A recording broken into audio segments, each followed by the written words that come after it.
할렐루야. 말씀 읽습니다. 에베소서 2장 7절로 9절입니다. 같이 한번 읽을게요. 우리 큰 소리로 같이 읽겠습니다. 에베소서 2장 7절 9절 같이 읽을게요. 시작. 이는 그리스도 예수 안에서 우리에게 자비하심으로써 그 은혜의 지극히 풍성함을 오는 여러 세대에 나타내려 하심이라. 너희는 그 은혜에 의하여 믿음으로 말미암아 구원을 받았으니 이것은 너희에게서 난 것이 아니요 하나님의 선물이라. 행위에서 난 것이 아니니 이는 누구든지 자랑하지 못하게 함이라. 아멘. 할렐루야.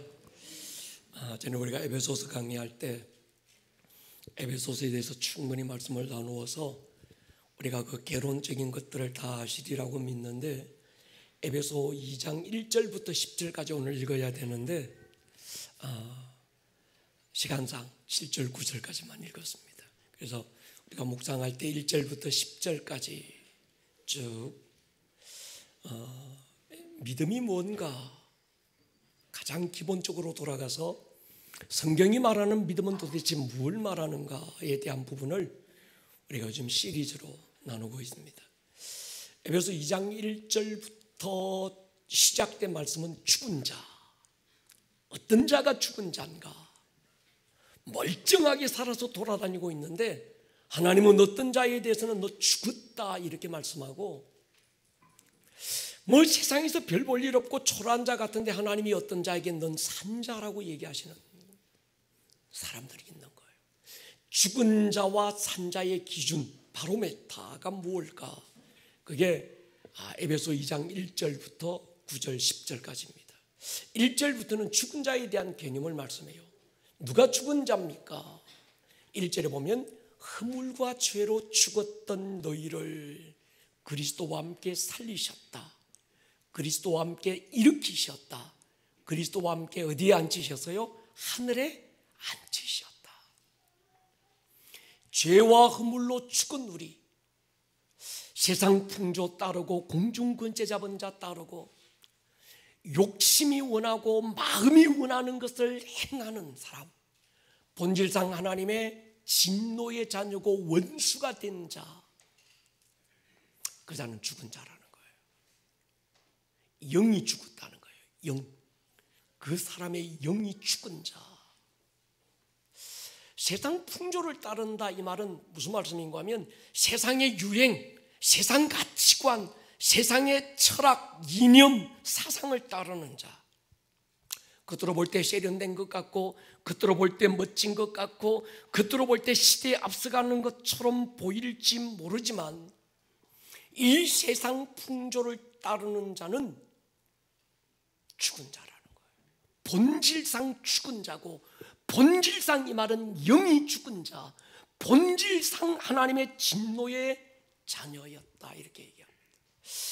반대로 그리스도를 따른다고 하는 것이 시대에 뒤처지고 모양이 빠져 보일 수는 있어도 하나님은 그들을 가리켜서 산자라고 얘기하는 겁니다. 나 교회 다니고 있는데요, 나 예수 믿는데요, 나 받은 직분이 뭔데요, 이것이 산자와 죽은 자의 기준을 가르는 것이 아니라 산자와 죽은 자의 기준은 이 사람이 지금 세상 풍조를 따르는가, 세상의 유행, 세상의 가치관, 세상의 어떤 이 사상, 이념, 철학, 이걸 따르는가, 아니면 진리를 따르는가, 그것이 기준이라고 얘기합니다.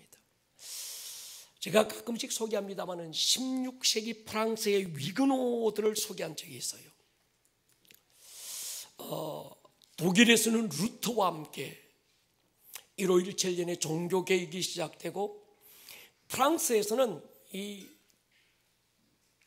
칼뱅이라는 사람을 중심으로 종교개혁이 일어났었습니다.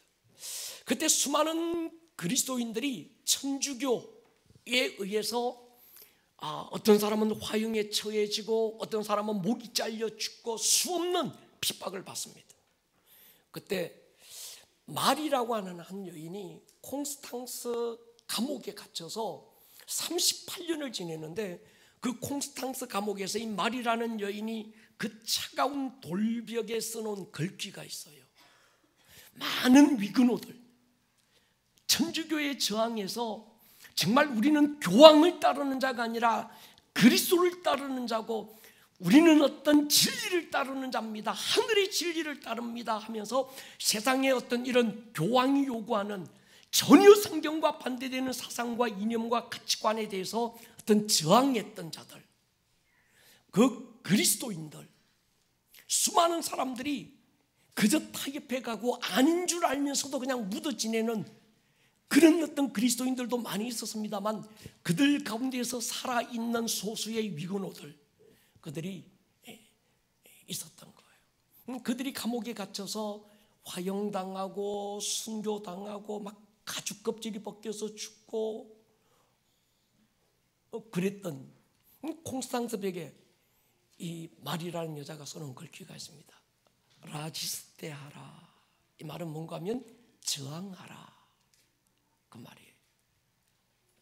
이 말이라는 여자가 함께 감옥에 갇혔던 수많은 그리스도인들이 어떤 고난과 핍박과 이걸 견디지 못하고 막 약해져서 떨고 두려워하고 있을 때 이 말이라는 여자가 이 그들의 신앙에 딱 버팀목이 되주면서 위로하고 격려하고, 그들의 구호가, 그들의 외침이 저항하자, 진리가 아닌 것들로부터 우리가 저항하자. 이것이 진리로부터 왔는가, 하나님으로부터 왔는가, 성경이 이걸 말하고 있는가를 기준으로 삼아서 만약 이것이 진리로부터 온 것이 아니라고 한다면 교황이 아니라 누구라도 따를 수 없고, 어떤 모진 핍박과 고문과 어떤 그런 아픔이 우리에게 다가오고 어떤 그런 어떤 그 시련들이 찾아올지라도 우리는 여기에 저항하자. 라지스테하라 라는 말이에요. 저항하자. 과거에 일제 36년에 수많은 어떤 그 고난과 핍박 속에 있을 때 우리 한국의 믿음의 선배들, 그들은 위근호들이었습니다. 주기철 목사님, 일제 신사참배에 저항했던 손양원 목사님, 아니면 죽으면 죽으리라 안희숙 여사님, 이분들은 한국의 위근호들이죠. 여러분, 죽은 물고기는 탕류에 떠내려가요. 저항할 힘이 없습니다. 왜? 죽었기 때문에. 그 안에 생명력이 없는 거예요. 누구만 저항하는가 하면 그 안에 생명을 가진 자만 저항합니다. 아멘입니까? 산자는 하나님으로부터 오지 않는 어떤 철학, 어떤 이념, 어떤 가치관, 세계관에 저항하는 사람들인 거죠. 여러분, 특별히 이 시즌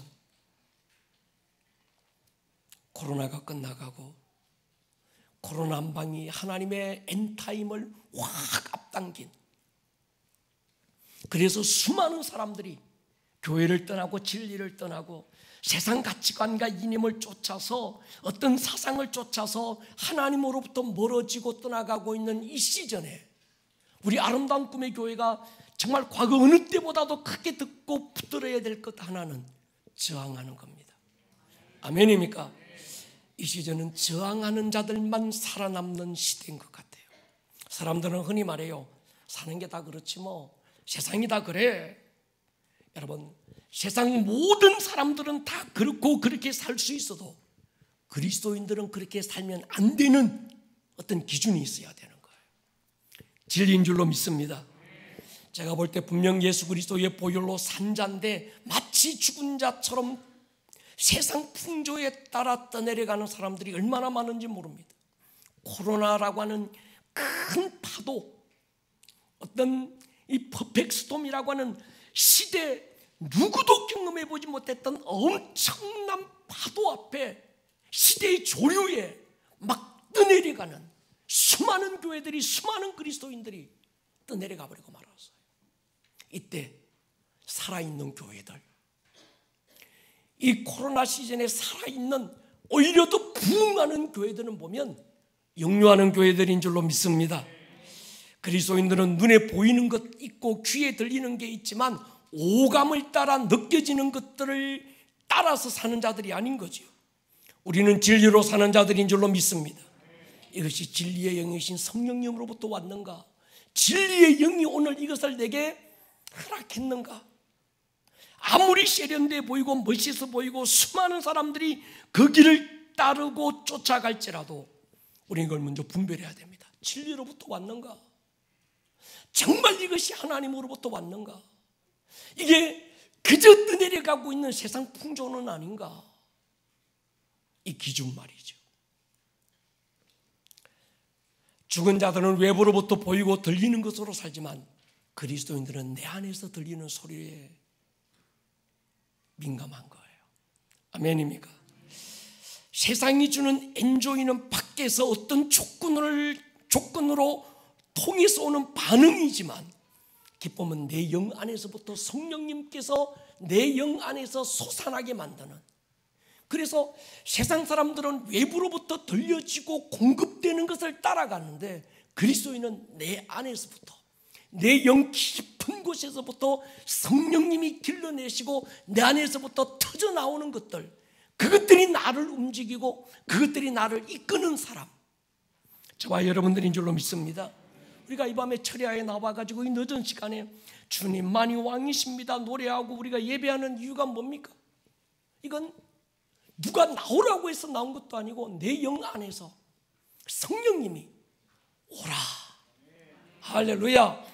그래서 요한계시록 22장 10절에는 come 세 번씩이나 오라 막 부르는 거예요. 그러니까 그 음성은 외부에서 들려오는 음성이 아니라 우리 안에서, 그러니까 여러분 안에서 들려오는 주님의 음성에 귀 기울일 수 있기를 주의 이름으로 축원합니다. 그 다음에 에베소 2장 4절로부터는 믿음과 은혜에 대한 말씀, 산자에 대한 말씀이에요. 산자는요, 내 안에서 들려오는 진리를 따라 성령님께서 감동 주시고 성령님께서 생각나게 하고 성령님께서 기억나게 하시는 그 진리를 따라 사는 사람들은요, 외부에서 우리가 볼 때 쥐뿔도 없는데 그렇게 당당해. 할렐루야. 뭐가 저렇게 기쁜지 참 아무리 봐도 기뻐해야 될 조건이 없는 것 같아. 그런데 그 사람은 얼굴에 기쁨이 넘치는 거예요. 아멘입니까? 그런데 죽은 자는요, 그저 누가 이 말하면 여기로, 바람이 이리 불면 이리로 왔다리 갔다리, 부평초처럼 뿌리가 없으니까 중심이 없고 그냥 흔들리는 거예요. 유행 따라, 세계관 따라 조종당하는 사람. 어떤 이 모양을 딱 만들어 놓고 그 모양 안에 우리를 판박이처럼 막 집어넣어서 찍어내려고 그럴 때 믿음의 사람들은 그걸 거절하는 사람들이죠. 그러니까 그 안에 진리의 영이 있는 사람은요, 마음에 평강이 있습니다. 여러분, 이것이 성령의 감동인지 마귀의 충동인지 분별하려면요, 딱 한 가지예요. 마음에 평안이 있는가? 내 안에 정말 기쁨이 있는가? 뭔가 막 다급하게 해야 될 것 같고 막 조급해지는데 마음에 평강이 없어. 이건 마귀의 충동입니다. 따라가면 안 되는 거죠. 그런데 눈에 보이는 것도 없고 남들이 볼 때는 답답하고 정말 저 사람 저렇게 살아도 되나 싶을 정도로 정말 그런 형편과 처지 가운데 있는데도 이 사람 안에 어떤 평강이 넘쳐. 계산이 안 돼. 앞뒤가 안 맞는데도 그 사람 안에 하나님 앞에 기도했는데 그 기도의 응답이 내 안에 평강과 기쁨으로 다가올 때는 성령님께서 이끄시는 거거든요. 동의하십니까? 요즘 우리는 신앙의 기본, 그래서 지난주는 신념인가 신앙인가, 오늘 나의 믿음이 신념인가 신앙인가, 내 안에서부터 출발했는가, 세상으로부터 왔는가, 아니면 하나님으로부터 왔는가, 하나님 안에 있는 그 믿음이 오늘 나의 믿음인가, 이건 신앙인가를 보자는 거예요. 기본이라고 말하지만 사실은 가장 신앙의 핵심이고 본질인 거죠. 그래서 오늘 밤에는 우리 처음 오신 분들도 여기 늦은 밤에 많이 피곤하실 텐데 와서 앉아 계셔서 감사합니다. 교회라고는 처음 오셨는데 어떤 좀 그런 말씀하시더라고요. 아름다운 꿈의 교회 오니까 막 강단도 막 화려하고 어리하고 그런 것 없고 요거 딱 하나만 있으니까 제일 마음에 들었대요. 그죠? 예, 요거 하나. 예. 야, 이 교회는 뭔가 자신감이 있구나. 보여지는 것으로 보여주는 교회가 아니라 뭔가 내면에 어떤 그런 강력한 영적 파워가 있으니까 보여지고 뭐 손에 잡히고 이런 거 다 걷어버리고 그냥 아주 심플하게. 할렐루야. 사기꾼들일수록 복잡해요. 진리를 가진 사람은 굉장히 단순합니다. 할렐루야. 구원 받았는가 못 받았는가, 오늘 이 부분. 여러분 구원 받았습니까? 못 받았습니까? 예, 아멘 나올 줄 알았어요. 다시 묻습니다. 구원 받았습니까? 구원을 받았는지 못 받았는지 아리까리하다. 구원이 뭔지 몰라서 그런 거예요. 여러분, 구원을 못 받아서 못 받은 사람도 있는데 구원에 대한 개념이 뭔지 몰라서 자기가 구원 받았는지 안 받았는지 모르는 사람. 제가 볼 때 구원 받았어요. 그런데 분명히 구원받고 거듭난 사람인데 지가 구원받았는지 안 받았는지, 거듭났는지 안 받았는지를 잘 몰라. 제가 볼 때 어떤 사람은 집사라고 그러는데 구원 안 받았어. 어떤 분은 지가 장로라고 그러는데 구원 안 받은 거야. 예. 그런데도 마치 지가 구원받은 자인 것처럼 착각하는 안타까운 사람도 있는 거예요. 그래서 오늘 이 밤에 정확한 개념이 설 수 있기를 주의 이름으로 축원합니다. 보면 그러거든요. 두 종류 사람들이 있는 것 같아요. 내가 이렇게 지극정성으로 믿고 신앙생활하는데 구원 받았을 것 같아요. 내가 모태 신앙인데, 내가 30년 믿었는데, 그동안 내가 얼마나 열심히 교회 다녔는데 나 같은 사람은 구원 받았을 거라고 생각하는 사람. 또 어떤 두 번째 사람은요, 그렇게 착하게 살고 선하게 살았는데 구원받지 않았을까요? 여러분 어떻게 생각합니까? 그렇게 착한 사람이 구원 못 받으면 누가 구원받아요? 이렇게 생각하실 수 있잖아요. 그죠? 이수신 장군이 나라를 위기에서 구했는데 이수신 장군이 구원을 안 받았으면 누가 받아요? 이러는 사람도 있잖아요. 그렇게 생각할 수 있잖아요.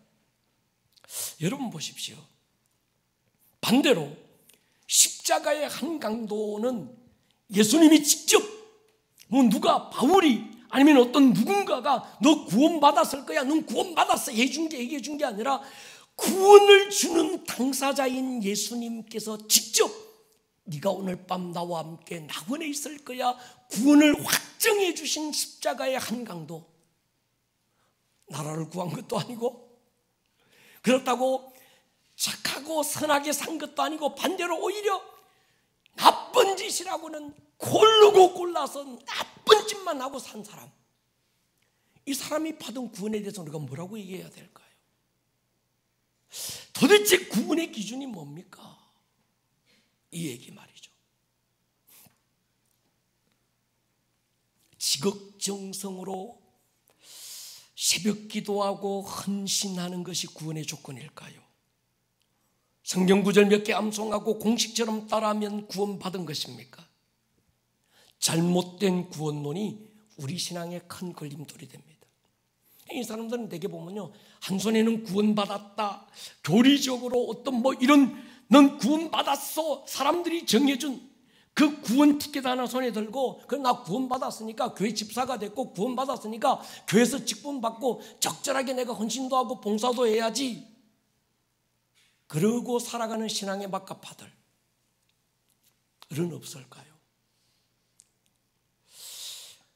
성경은 두 가지를 얘기해요. 구원의 조건이 믿음이냐 행위냐. 어쩌면 신학적인 주제 같은데 사실은 가장 본질적이고 우리가 정리하고 넘어가야 될 신앙의 핵심입니다. 많은 그리스도인들이, 심지어는 목회자들이, 심지어는 교회 안에 어떤 받은 직분자들이 스스로는 믿음이 있는 것 같고 그리스도인이라고 말하고 교회 안에서 열심히 교회 다니는 사람인데 어떻게 보면 세상 사람들보다 나은 게 별로 없는 것 같고 오히려 손가락질 받고 지탄의 대상이 되면서 믿음만 있다고 구원받냐? 교회만 다니면 구원받냐? 그따구로 사는데 무슨 구원받냐? 어떤 행위적인 면이 굉장히 강조되면서 성도들이 혼란에 빠지고 말았습니다. 그럼 믿음이야? 행위야? 구원의 조건이 도대체 뭐야? 행위야? 착하고 선하게 사는 거야? 베풀고 나누어 주고 막 그렇게 사는 것, 그게 구원의 조건이야? 그렇게 살아야 구원받는 거야? 아니면 그렇게 살지 못하면 구원 못 받은 거야? 믿음 말했는데 그럼 믿음만 있으면 다 구원받은 거야? 아니야. 막 이렇게 혼란스러운, 특히 지금은 더 그런 것 같아요. 어떤 코로나라고 하는 어떤 정치적인 프레임 속에 이 교회를 딱 가두어 놓고 어떤 거기서 교회가 마치 코로나의 온상처럼, 그래서 얼마나 많이 손가락질 받은지 모릅니다. 교회가 그래? 막 이런 얘기들 우리가 너무 많이 들은 거예요. 이거 막 혼란스러울 것 같아요. 오늘 밤 우리 교회는 복음의 기준이 분명해야 합니다. 진리의 기준이 분명하기를 축복합니다. 제가 일전에 그런 말씀 드렸어요. 우리 신앙이 깊어지지 못하는 세 가지 이유가 있다. 첫째, 기초 진리가 없다. 교회는 다니는데 복음의 기초 진리가 뭔지 모르는 거예요. 십자가가 뭔지 모르는 거예요. 거듭남이 뭔지 모르는 겁니다. 그냥 열심히만 댕긴 거예요. 그러다 보니까 신앙이 깊어지지 못했어. 대충 아니까 대충 믿고 대충 믿으니까 대충 사는 거예요. 두 번째, 복개념이 잘못된 거예요. 복. 절간에서 말하는 복이나 무당들이 말하는 복이나 교회에서 말하는 복이, 복의 개념이 똑같아. 세상이 말하는 복의 개념과 성경이 말하는 복의 개념이 다른 게 없어. 그건 진리가 아닌 거지요. 돈이 복입니까? 맞습니까? 돈이 복이 아니지요. 돈은 은사입니다. 동의하십니까? 세 번째, 우리 믿음이 깊어지지 못하는 이유가 뭘까요? 구원에 머무는 거예요. 구원. 난 구원받아서, 너 구원받아서, 우리 구원받아서 나 천국 가겠네, 너 천국 가겠네, 우리 천국 가겠네. 그러니까 모든 신앙의 포커스가 구원, 천국, 가야 될 하나님의 나라, 여기 맞춰진 거예요. 난 구원받았으니까 나 벌써 구원 티켓 땄어요. 넌 지금 죽어도 나 구원받고 나 천국 가.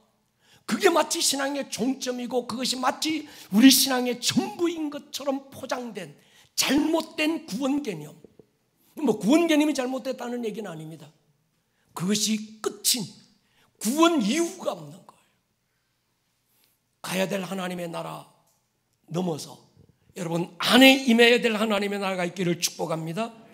여러분 우리 교회를 다녀도 마찬가지입니다. 우리 교회 목사님요 교회 가까워서 우리 아름다운 꿈의 교회 왔어요. 그 소리 하지 마세요.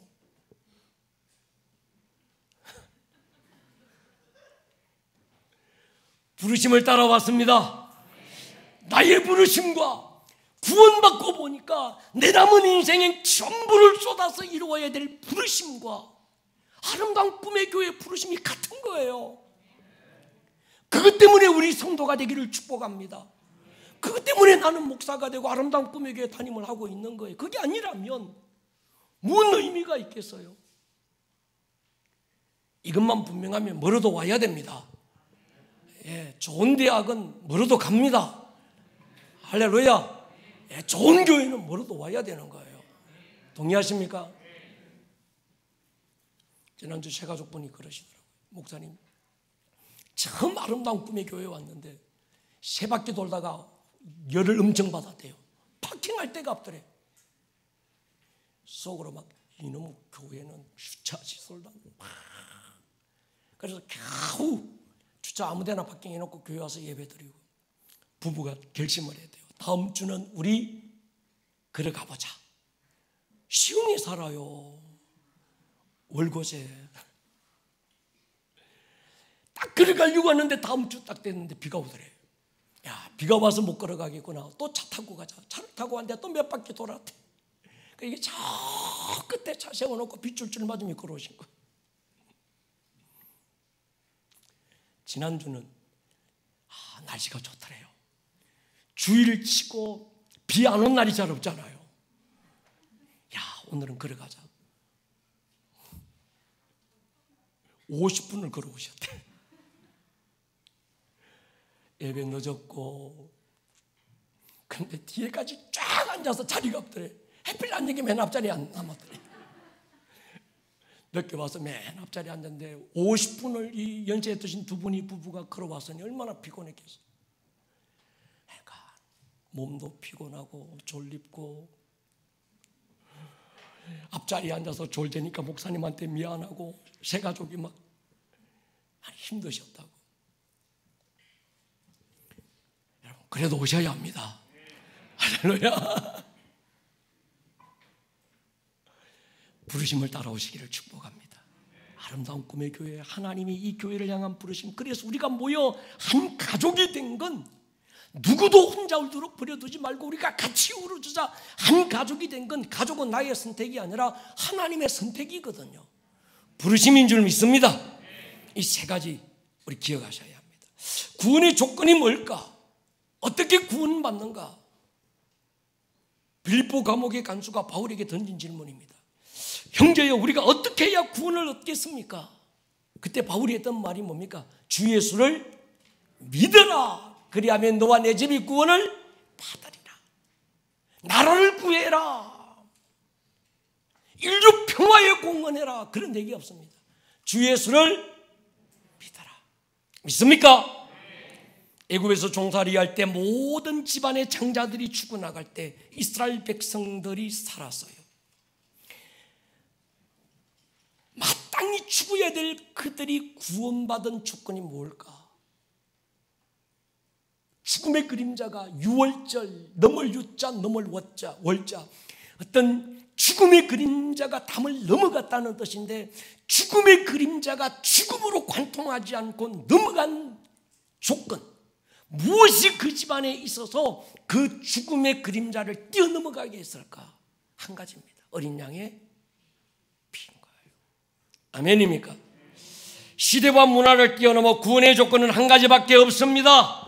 어린 양 하나님의 독생자 예수 그리스도를 믿는 믿음입니다. 우리가 이제 천국 들어갈 때 천국 입구에서 주님 물으실 거예요. 내가 너를 천국 이곳에 보내줘야 될, 통과시켜줘야 될 이유가 뭐냐? 나 착하게 살아서야. 내가요, 예수님 나 잘 모르신가 본데 내가 법 없어도 살았어요. 내가 이 땅에 살았을 때 내가 이수신신이라니까요. 세종대왕이었어요. 내가 어마어마한 어떤 이런 시대에 누구도 쫓아올 수 없는 업적을 남겼어요. 누구도 들어올 수 없었어요. 여러분, 우리가 천국에 들어갈 수 있는 조건, 40일 금식 아니라 400일 금식, 1000일 작정기도, 막 그거에서 들어갈 수 있을까요? 여러분, 우리가 어떻게 살았든지 우리가 살아온 흔적이 구원을 결정하지 못하는 줄로 아시기를 축복합니다. 나의 어떠함이 구원을 결정하는 것이 아닙니다. 우리의 구원은 그분의 어떠하심이, 그리고 그 어떠하심을 믿는 우리의 믿음이 결정하는 줄로 믿습니다. 바울 보십시오. 로마서 7장에서 절망적인 탄식을 해요. 누가 나를 이 사망의 몸에서 건져내랴. 오라, 나는 곤고한 자다. 내가 나를 볼 때 내 안에 원하는 것들은 하지 않고 원치 않는 또 다른 법이 나를 사로잡아서 막 사망의 길로 나를 막 끌고 간다. 자기 속에 그게 보이는 거예요. 내가 착하게 살려고 하면 살려고 할수록, 내가 정말 바르게 살려고 하고 내가 율법을 지키고 정말 하나님 뜻대로 살려고 몸부림을 치면 칠수록 내 안에 더 큰 반대적인, 더 큰 저항이, 더 큰 어떤 이 중력이, 죄의 중력이 나를 끌어당기고 있다는 거예요. 그래서 그가 마지막 결론이 뭔가 하면, 내가 착하게 살고 선하게 살려고 하는 이 모든 것들의 끝은 내가 곤고한 자라는 거예요. 사망의 몸에서 건져낼 수 있는 길이 없더라는 거예요. 그래서 이어지는 로마서 8장 1절에 이렇게 고백하는 겁니다. 같이 읽겠습니다. 시작. 또 이제 그리스도 예수 안에 있는 자에게는 결코 정죄함이 없나니. 그리스도 예수 안에 있는 생명의 성령의 법이 죄와 사망의 법에서 너를, 아멘입니까? 예. 구원의 절대적 조건 십자가인 줄로 믿습니다. 따라하겠습니다. 구원의 절대적인 조건 십자가다. 그렇습니다. 구원의 절대적인 조건은 아무것도 없습니다. 오직 믿음입니다. 이 믿음은 내가 수양하고 노력해서 딴 게 아니에요. 하나님이 주신 은혜의 선물이었습니다. 내가 만든 신념이 아니고 나 정말 믿어보려고 해요. 나 한번 믿어보겠어요. 이게 아니라 하나님이 내 안에 부어주신 믿음. 하나님 안에 있는 하나님으로부터 온 믿음. 그러니까 여러분, 우리가 천국 들어가고 의롭다함을 받을 수 있는 유일한 의는 나의 의가 아니고 내 착하고 선하게 산 어떤 선행이 아니라 예수 그리스도 하나님의 의로 이 땅에 나타나신 십자가의 의, 믿음으로 얻은 의인 줄로 믿습니다. 우리는 뼛속까지 태어날 때부터 죄인이어서요, 머리끝부터 발끝까지 어디 한 곳 성한 곳이 없는 완전 부패한 완벽한 어떤 이 뼛속까지 죄 덩어리가 우리였다는 거예요. 그런 내 안에서 선한 일을 행하신 분은 하나님이신 줄 믿습니다. 내 안에 도무지 찾을 수 있는 의가 없어서 십자가로 나타내신 하나님의 의를 힘입은 자, 그가 의인인 거죠. 여러분, 누가 뭐라고 해도 이건 흔들리지 않을 수 있기를 축복합니다. 여기에 뭐 하나 더 더하면 이단입니다. 동의하십니까? 어느 누군가가 착하게 살아야 구원받아야, 너 참 의롭게 살아야 구원받아, 그건 이단이에요. 아멘입니까? 바울은 이렇게 고백합니다. 예수 그리스도의 십자가 위에 자랑할 게 내게 아무것도 없다. 십자가가 초라하고 부끄러운 것처럼 세상에서는 보이지만 구원 얻은 우리에게는 내 영혼을 구원하고 정말 뼛속까지 주인인 나를 의롭다고 인정해 주신 하나님의 능력입니다. 헬라인들, 배웠다는 철학을 안다는 자들, 그들이 볼 때는 십자가가 미련합니다. 그러나 구원 얻은 우리에게는 감추어진 하나님의 지혜인 줄로 믿습니다. 여러분, 십자가 붙들 수 있기를 주의 이름으로 축원합니다. 구원은 오직 십자가에 달리신 예수를 믿는 믿음으로 주어지는 거예요. 이 믿음은 내 행위에서 온 것이 아니라 하나님이 부어주신 은혜의 선물인 거죠.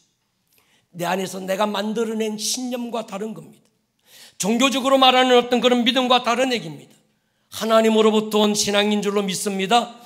그 믿음이 우리 안에 부어지면 내가 만든 거 난 믿어볼게요. 그래, 믿습니다. 안 믿어지는 것 같아. 더 세게 말해. 믿습니다. 그래, 3일 금식해야 돼. 믿습니다. 이게 말고 하나님으로부터 온 믿음이 내 안에 부어지고 나면 그 십자가가 다르게 보이기 시작하는 거예요.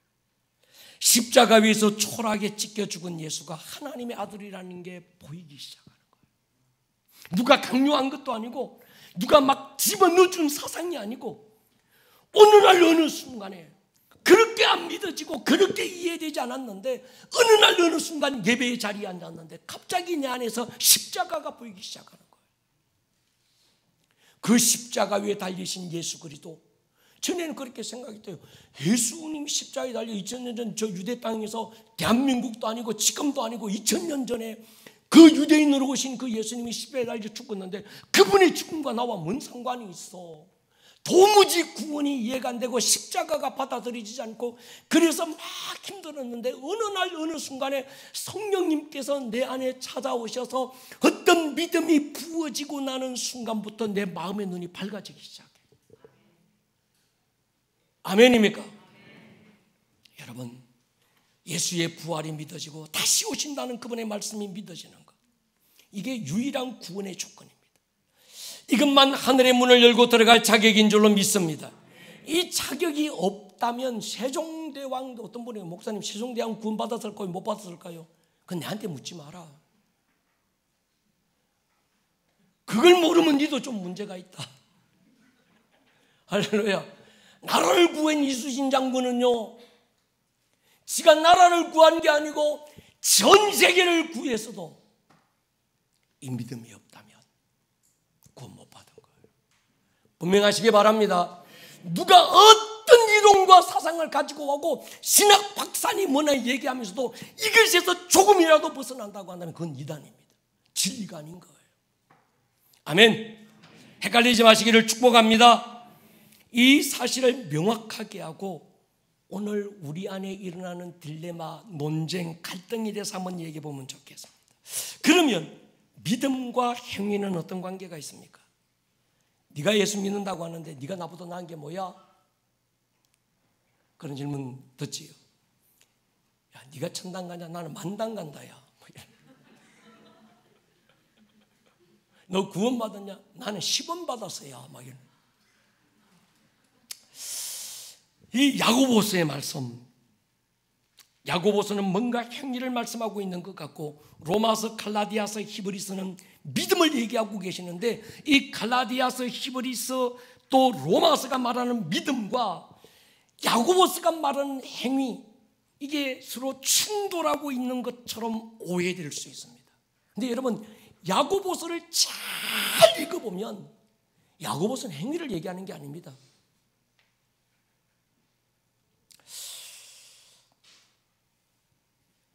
행위가 없다면 구원이 없는가?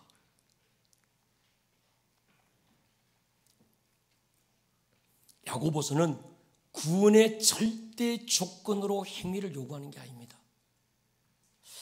다만 구원받은 자에게서 나타나는 삶의 변화를 요구하고 있는 거예요. 그 믿음의 생명이 있다면 변화는 선택이 아니라 필연이라는 거예요. 산나무는 죽은 나무처럼 겨울에는 바짝 말라 있어도 봄이 되면 가지에 뭐 할까요? 싹이 나고 꽃이 피는 건 선택이 아니라 필연이라는 거예요. 근데 죽은 가지는 봄이 와도 싹이 안 나요. 그래서 봄에 와서 봄이 왔는데 겨울에는 이게 산나무인지 죽은 나무인지 이게 저거 뭐 다 똑같은 것 같고 헷갈리는 것 같고 그런데 봄이 왔는데 어떤 가지에서는 꽃이 피고 싹이 나는데 어떤 가지에서는 여전히 메말라 있어. 이건 죽은 거예요. 아멘입니까? 여러분 보십시오. 순종이 구원이라는 말이 아닙니다. 행위가 구원의 조건이라는 말이 아닙니다. 믿음을 가진 자에게 순종과 삶의 변화를 야고보서가 요구하고 있는 거예요. 믿음이 뿌리라면 삶은 열매인 거죠. 아브라함이 아들을 바친 순종을 통해서 믿음이 있었다는 말이 아닙니다. 믿음이 있으니까 뭐 했다는 겁니까? 순종할 수 있었다는 거예요. 아멘입니까? 만약에 뿌리가 살았다면 반드시 열매 맺게 된다는 것이고 열매가 없다면 너 스스로 너 산 것 같지만 다시 한 번 더 너가 살았는지 죽은지를 점검해보라. 그게 야고보서인 거예요. 그러니까 야고보서도 믿음을 전제로 얘기하고 있고 갈라디아서 또 로마서 히브리서도 믿음을 지금 얘기하고 있는 거예요. 아멘입니까? 여러분, 내가 산 자라는 증거가 뭔가? 내가 살았다. 내 안에 예수의 생명이 있어요. 살았다, 죽었다, 산 자, 죽은 자. 우리가 전에 오래 얘기했는데 갈라디아 2장 20절인 거죠. 난 죽었는데 내 안에 예수가 있는가 없는가? 그게 산 자와 죽은 자의 기준이거든요. 네 안에 예수가 있는가? 네 안에 생명이 있는가? 그러면 내 안에 생명이 있다는 증거가 뭔가? 꽃이 피고 있느냐는 거예요.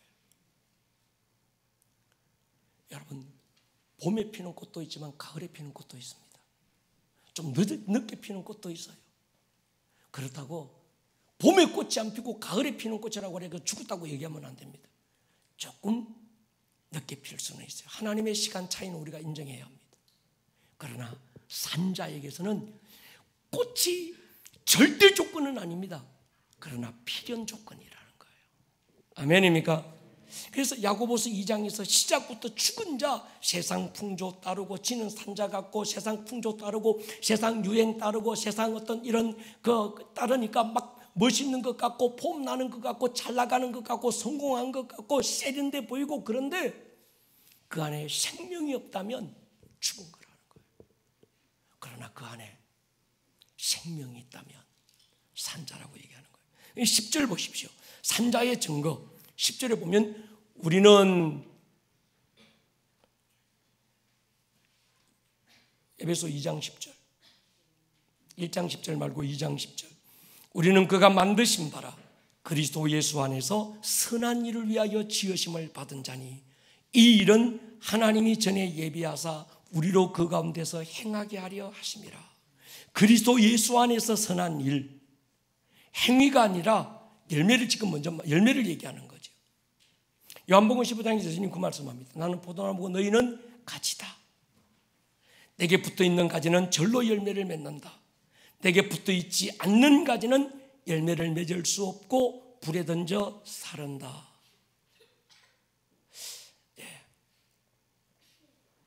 열매는 절대적 조건이 아니라 필연적 조건인 거예요. 그 안에 있는 생명이 절대적 조건인 거죠. 아멘입니까? 행위가 절대적인 조건이라고 하면 율법주의가 됩니다. 구원받을 만한 행위가 뭘까? 내가 하늘까지 올라가서 하나님을 감동시키고 저 하늘과 하늘의 하늘을 뚫고 패스해 나갈 만한 어떤 그런 행위, 뭘 해야 저 하늘을 내가 뚫고 넘어갈 수 있을까요? 지옥을 통과할 수 있을까요? 뭘 해야 될까요? 행위가 아닌 거지요. 뭘 더해야 구원받을 만한 게 아니라는 겁니다. 나라를 구하면 구원의 충분 조건이 되는 게 아니라는 겁니다. 자기 몸을 불사르게 내어주는 박애가 있으면 구원의 조건이 되는 게 아니라는 거죠. 그래서 히브리서 11장에서 강조하는 것은 믿음으로 아브라함은, 믿음으로 모세는, 믿음으로 누구는, 믿음으로 여러분, 믿음이 아닌 어떤 것도 구원의 절대적 조건이 아님을 아시기를 축복합니다. 마태복음 5장 20절 보십시오. 내가 너희에게 이르노니 너희 의가 서기관과 바리새인의 보다 더 낫지 못하면 결코 천국에 들어가지 못한다. 여기서 서기관의 의와 바리새인의 의가 수준 낮다는 얘기 아닙니다.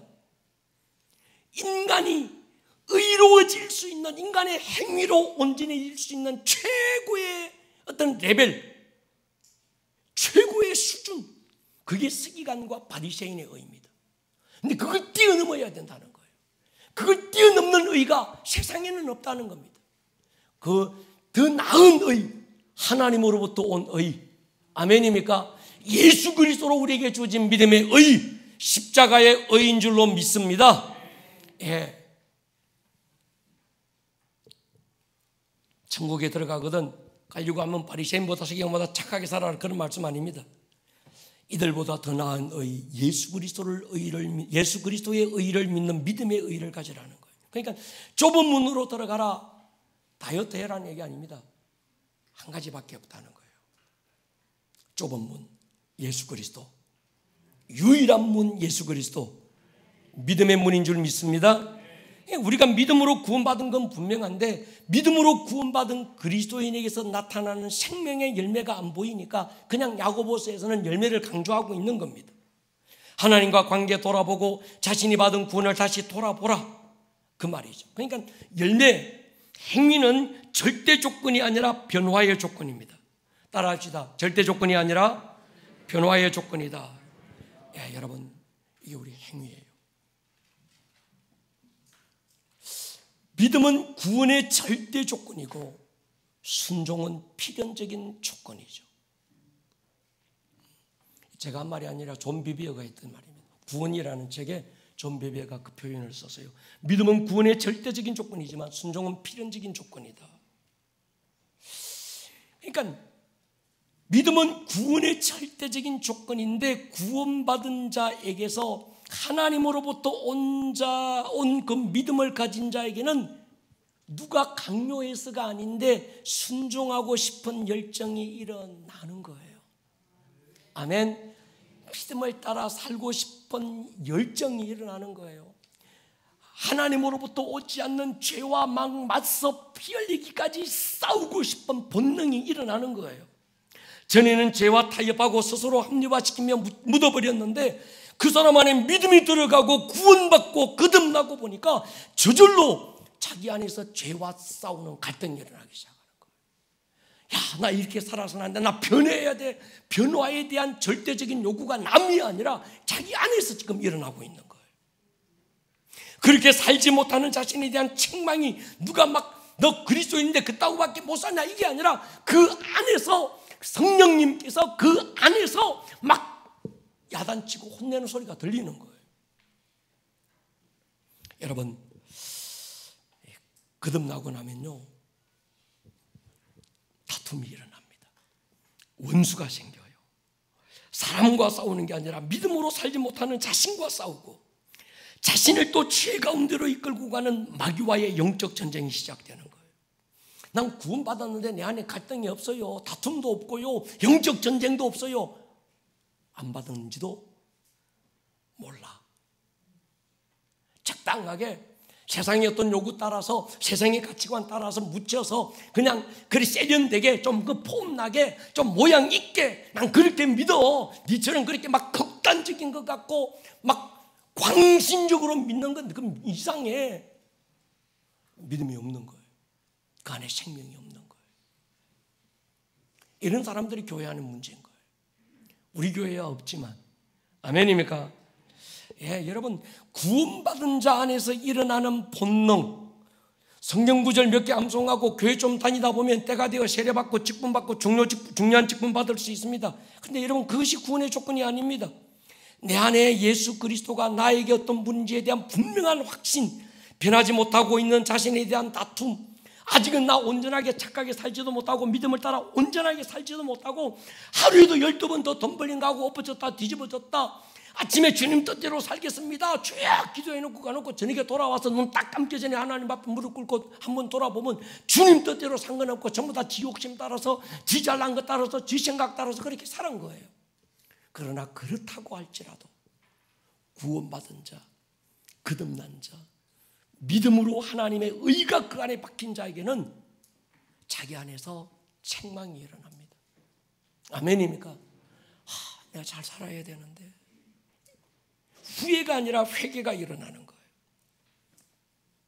그러니까 필연적 변화라는 건 여기서 일어나는 겁니다. 막 몸부림.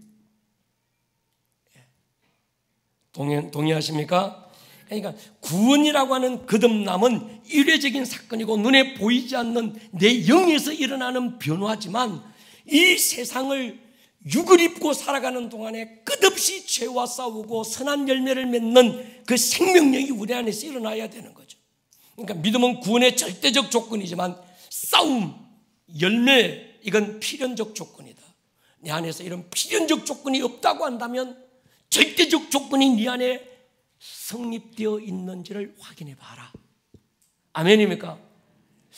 정말 내 안에서 죄와 싸우고 싶은 어떤 그런 열심도 없고 적당하게 묻혀서 그냥 흘러떠내려 가고 좋은 게 좋지 세상 다 그래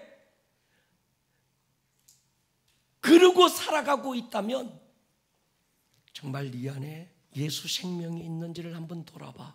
절대적 조건인 믿음이 있는지를 한번 돌아봐. 그 얘기인 거예요. 그러나 이게 없다고 그래서 너 구원 못 받아서 이건 아니라는 거예요. 아멘입니까? 최소한 이렇게 살지는 못하고 넘어지고 자빠지고 하지만 이렇게 살아서는 안 돼라고 하는 죄와의 치열한 싸움이 우리 안에서 일어나는 게 본능이라는 거예요. 정리가 되기를 주의 이름으로 축원합니다. 믿음은 깨달음이 아닙니다. 믿음은 하나님의 선물이고 그 믿음을 신념과 구분해서 신앙이라고 부르는 겁니다. 그래서 믿음은 사람으로부터 난 것이 아니라 하나님이 주신 선물. 에베소 2장 8절 보세요.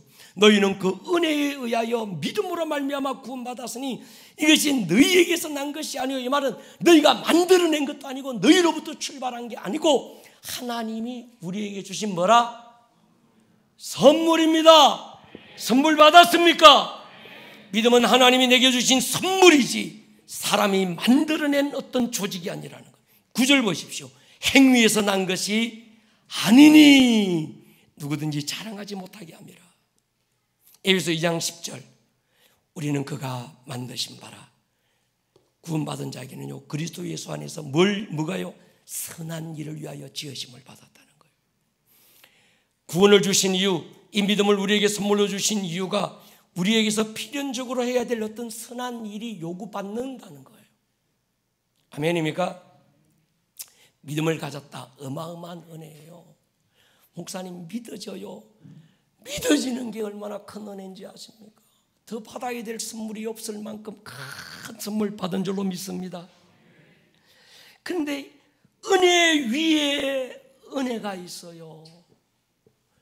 이 은혜는 하나님의 선물이고 내 안에 믿어지는 믿음이 은혜인데 그 은혜 위에 또 다른 은혜.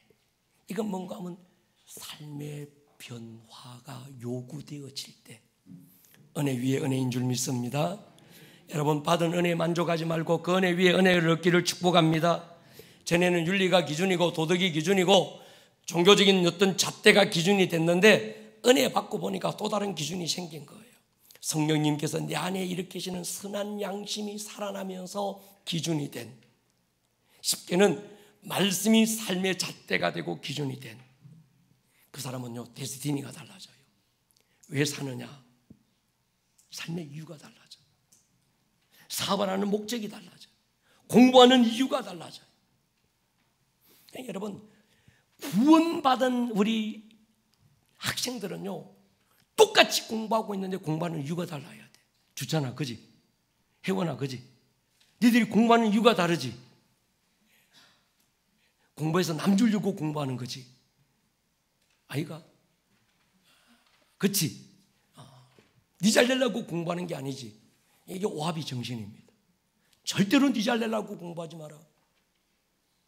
돈 벌어서 남 주나 얘기하지 마라. 남 주려고 돈 벌어라. 아멘입니까? 그러니까 그리스도인들이 똑같은 직장에서 똑같은 죽을 입고 똑같은 세상 속에서 우리가 똑같은 모습으로 살아가지만 구원받은 자, 그 안에 예수의 생명이 들어가고 구원받은 자, 믿음이 그 안에 부어진 자는 그때부터는 삶의 목적이 달라져요. 종점이 달라져요. 종착지가 달라지는 거예요. 아멘입니까? 여러분, 예수를 알고 있는 자와 예수를 가진 자는 다른 말입니다. 남자들은 여자한테 결혼하고 나면 생명의 씨를 주는데 그 생명이 그 사람 안에서 자라고 꿈틀거리는 건 남자들은 몰라요. 그런데 여자는 달라요. 내 안에 생명이 자라고 있다는 건요, 남자는 그냥 자라고 있다니까 알아. 자라고 있나 보다. 근데 여자는 다르게 느껴져요. 호르몬부터 시작해서 우리 며느리 보니까 그래요. 우리 아들 태어날 때는 나 정신없어서 몰랐는데 관심 있게 지켜보니까 머리끝부터 발끝까지 신체의 모든 변화가 일어나기 시작해요. 그 안에서 생명이 꿈틀거리고 있는 태동하는 것. 성민 전도하는 보니까 옆에서 그냥 귀만 하면 돼보고 이게 막 태동하는 것만 느껴진대. 근데 그거하고 그냥 옆에서 느껴지는 것하고 실제 자기 안에서 생명이 자라고 있고 배가 불러오고 있고 막 머리끝부터 발끝까지 모든 호르몬, 모든 생리적인 게 전부 변화가 일어나고 있는 그 변화를 감지하고 온몸으로 느끼고 있는 여자하고는 다른 거예요. 여러분, 우리는 직분 받았으니까, 내가 모태 신앙이니까, 3, 4대 믿었으니까 난 그저 난 생명이 있다는 게 너무 성경적으로 잘 알고 있고 아브라함 이 다윗 너무 잘 알고 있고, 그것 말고 여러분 안에 예수 생명이 느껴지기를 축복합니다. 내 안에서 예수의 생명이 꿈틀거리고 있고 내 안에서 예수의 생명이 태동하고 있고 막 예수의 생명이 내게서 막 출산되고 있고 나타나고 드러나는 실제적인 경험이 우리 안에 있어야 되는 거예요. 그의 생명을 가진 자라는 거예요. 아멘입니까? 이론적으로는 잘 알아요. 남자들은요. 그래서 모성애와 부성애는 다릅니다. 내 피를 쏟고 몸을 찢고 정말 죽을 것 같은 고통을 경험하면서 그 한 생명을 출산한 이 엄마와 입덧하는 거 보세요. 제 아내는 딱 임신했습니다부터 태어날 때까지 입덧했더라고요. 둘 다. 나도 힘들더만. 지켜보고 있으려니까 링크 꼽고 맨날 사니까.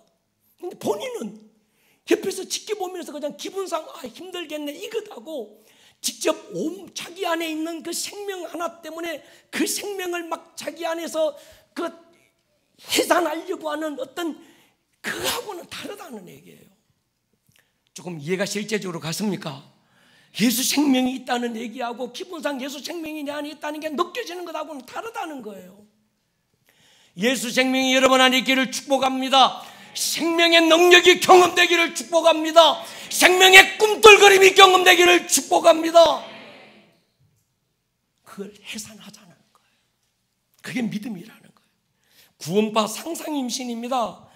구원파는 오늘 생긴 게 아니라 사도행전 때부터 영재주의 니골라당 그것들이 구원파입니다. 성경 몇 구절 들이밀면서 입으로 시인해라 아무개날 아무시기에 당신 구원받았다. 구원이 그런 공식이 아닙니다. 아멘입니까? 여러분 보십시오. 상상 임신에 속으면 안 됩니다. 그게 야고보서 말씀이에요. 야고보서는 행위가 있어야 구원받는다 그 얘기가 아닙니다. 혹시 너 상상 임신하고 있는 거 아니냐 그 얘기거든. 빈 껍데기인데 생명이 없는데 너 스스로 생명을 가진 것처럼 착각하고 있는 거 아니냐. 네 안에 생명이 있는지 한번 봐. 그 생명이 어떻게 만들어진대요? 믿음으로, 예수로, 십자가로, 하늘의 의로.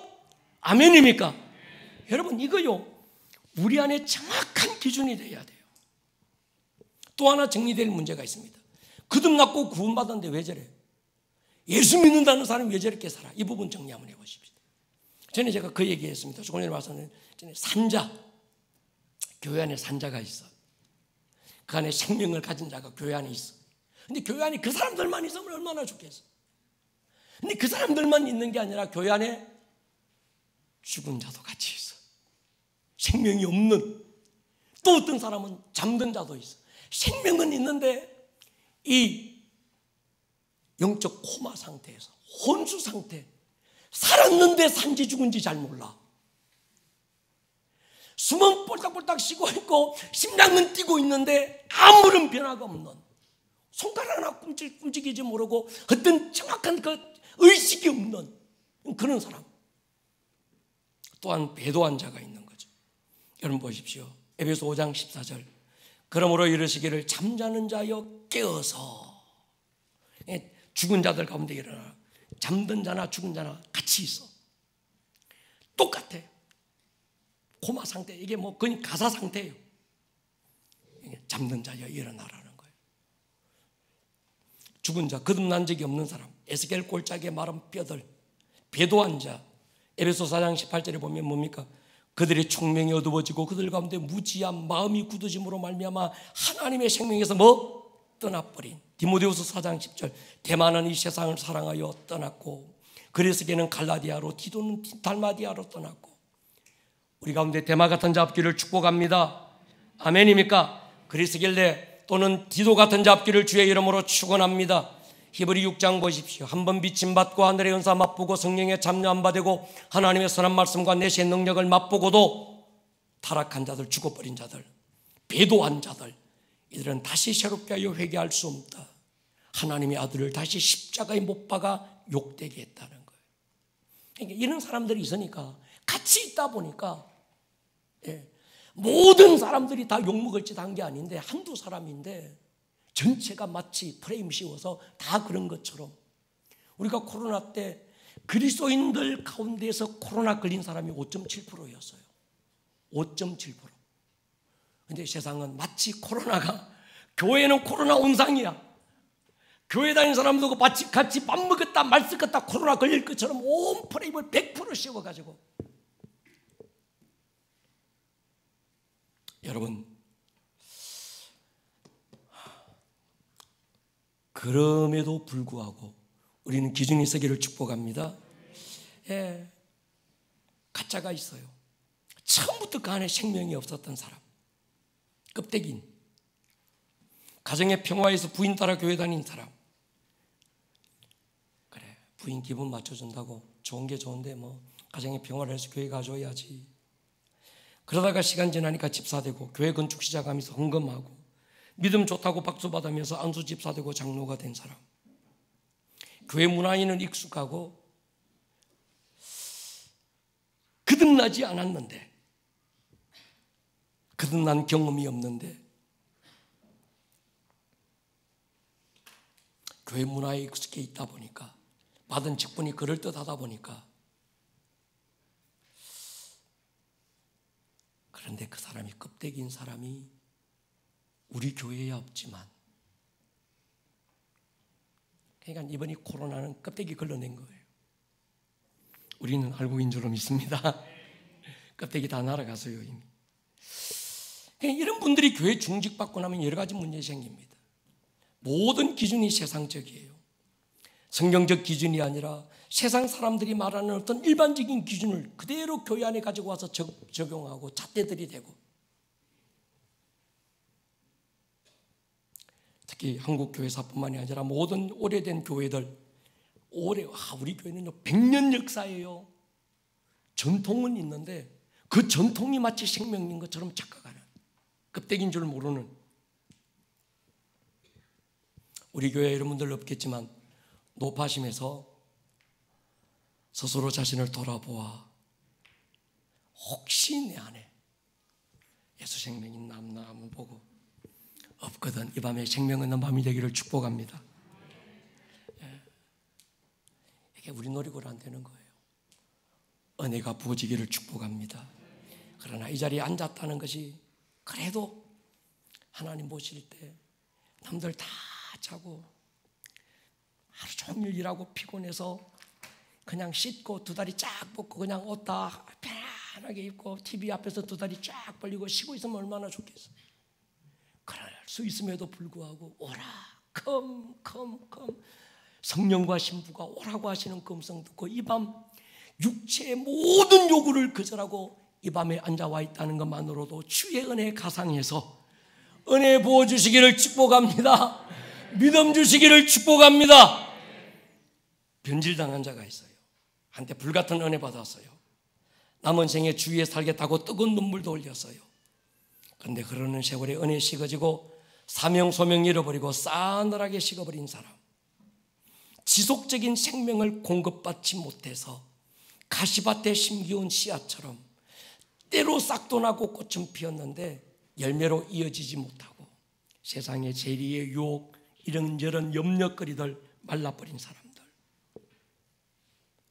그런 분들이 혹시 우리 교회에 있다면 깨어나기를 축복합니다. 은혜를 잃어버린 사람들이 있어요. 잠든 자와 배도한 자의 경계선에 서 있는 사람.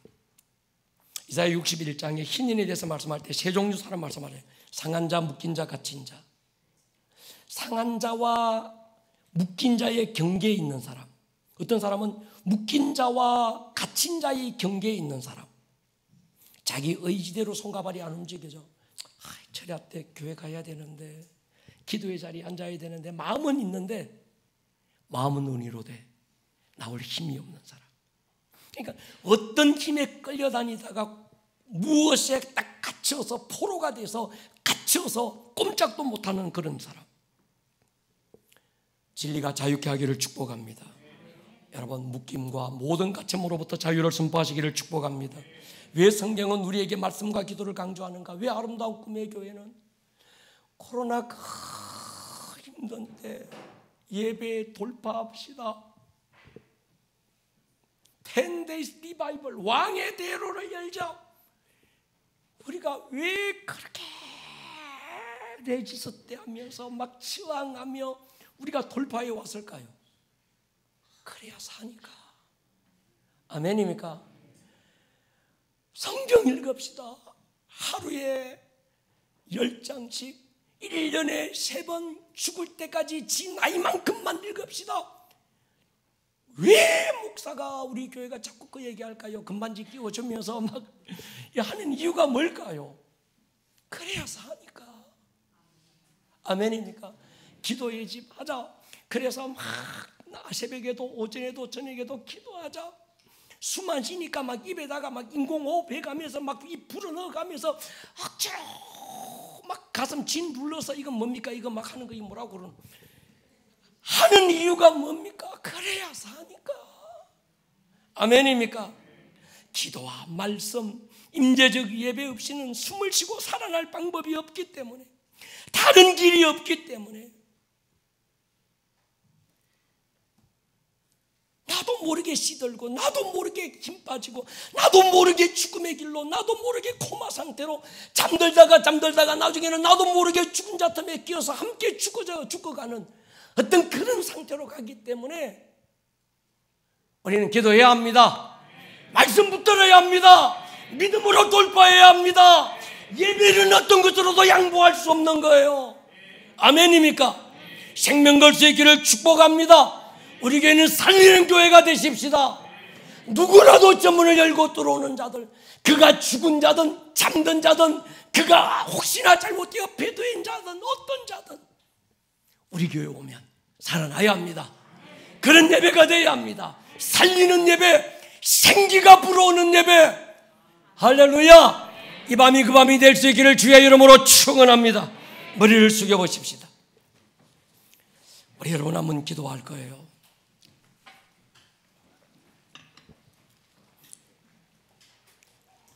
우리는 진리의 기준이 분명해야 합니다. 무엇이 나를 살게 하는가? 무엇이 구원의 조건인가?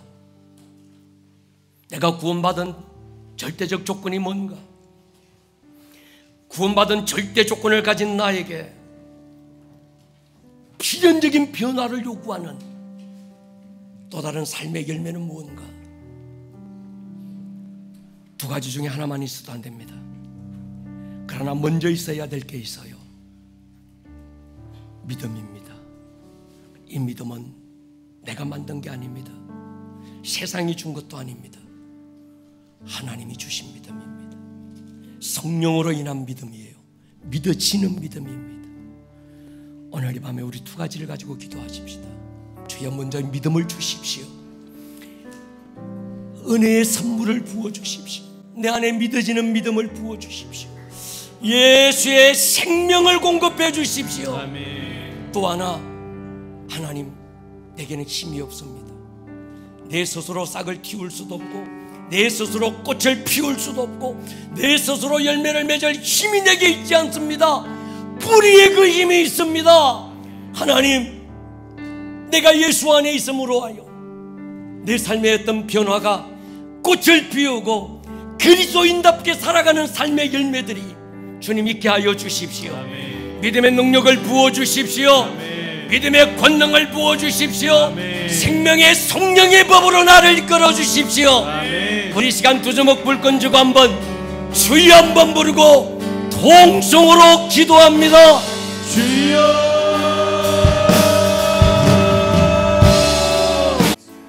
오늘 들었던 이 말씀이 듣는 말씀에서 끝나지 않고 여러분들의 삶에 살아내는 말씀으로 생명력 있는 말씀이 될 수 있기를 주님의 이름으로 다시 한번 축복합니다.